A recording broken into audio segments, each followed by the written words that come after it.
Et si le plus bel art de France n'était pas dans un musée, mais caché dans les villages, au bord de l'oubli? Aujourd'hui, je vous emmène à la découverte de 5 métiers d'art qui résistent encore, entre tradition et ère numérique. La dentelle du Puy. Au cœur du Velay, dès le XVIe siècle, naît une dentelle si fine qu'elle conquiert les cours d'Europe. Mais au XIXe, l'arrivée des machines précipite son déclin. Aujourd'hui, l'École nationale de la dentelle rouvre le fil de la tradition, tandis que des maisons comme Dior ou Chanel collaborent avec ses mains d'exception. L'IA, l'intelligence artificielle, scanne et reproduit désormais les motifs, créant des contrefaçons, mais aussi des archives numériques pour protéger l'authentique. Et côté planète, zéro électricité, fil de soie ou de lin, un art aussi durable qu'élégant. La saboterie, les sabots de bois. Depuis le Moyen-Âge, les paysans chaussent le sabot, solide et bon marché. Après 1945, caoutchouc et cuir signent son recul. Pendant les grèves, les ouvriers jetaient leurs sabots dans les machines. Le mot sabotage est né ainsi. Aujourd'hui, quelques ateliers bretons et savoyards relancent le sabot en chaussures design et biodégradables. Grâce à la modélisation 3D, l'intelligence artificielle permet des sabots sur mesure, mais la production de masse reste une menace. Un simple bloc de bois local, façonné à la main, difficile de faire plus écologique.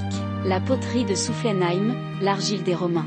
En Alsace, cette poterie d'origine romaine a longtemps façonné plats et terrines colorées. Au XXe siècle, la céramique industrielle provoque un déclin brutal. Pourtant, ses couleurs vives continuent de briller sur les tables des fêtes alsaciennes.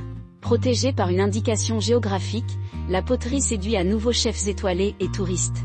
Les réseaux sociaux ouvrent un marché mondial, mais encouragent aussi les copies industrielles. Argile locale, pigments naturels et pièces qui traversent les générations, un art profondément durable. Le tissage du lin, le textile du futur. En Normandie, le lin règne depuis le Moyen-Âge, tissu des voiles et des draps. Puis le coton et les fibres synthétiques entraînent un effacement au XIXe siècle. Aujourd'hui, la Normandie redevient premier producteur mondial, porté par la mode éco-responsable. La blockchain garantit désormais l'origine du fil pour éviter les faux « Made in France ». Et avec une culture qui consomme bien moins d'eau que le coton, le lin incarne le textile du futur écologique. Forgerons de cloches, les musiciens du feu. Depuis le XIXe siècle, des fonderies comme Cornille-Avare font chanter le bronze dans les églises de France. Mais la baisse des constructions religieuses entraîne un recul continu.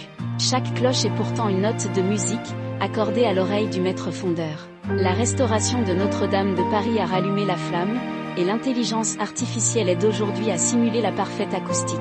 Un patrimoine sonore naturellement recyclable et durable. De la dentelle au bronze, ces métiers prouvent qu'innovation et tradition peuvent se renforcer.